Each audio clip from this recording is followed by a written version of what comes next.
Nga kunene nnyo abakyala abajja nga tebalina bikozesebwa kubanga amazima gali nti gavumenti yaffe efuddeyo nnyo okulaba nti egezaako okutuukiriza n'okutuwa ebyetaagisa naye ng'ate olw'okuba ensi yaffe ekula bukuzi tennatuuka ku mutindo ogutuwa buli kyonna kyetukola kyetwetaaga. Kati tusanga obuzibu singa kati ngaffe ebintu bye tufuna mu kwota bwe biba bizze mu bbanga ttono ebintu biba bitukendeddeko nga tetulina bikola bimala. Kati wesanga ng'omukyala atagenda najja ng'oba oli awo nawakulongoosa naye nga ebintu byatuweddeko naye ng'omukyala alina kubigula buguzi naye ate omukyala najja n'akugamba talina ssente. Kati tusanga obuzibu nti tetukola buvunaanyizibwa bwaffe mu budde.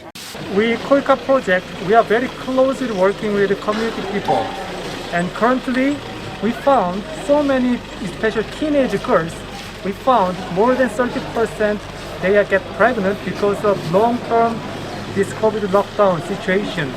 So what we are actually worrying is that after their delivery, they may fail to coming back to their school. That's actually we are very worrying about.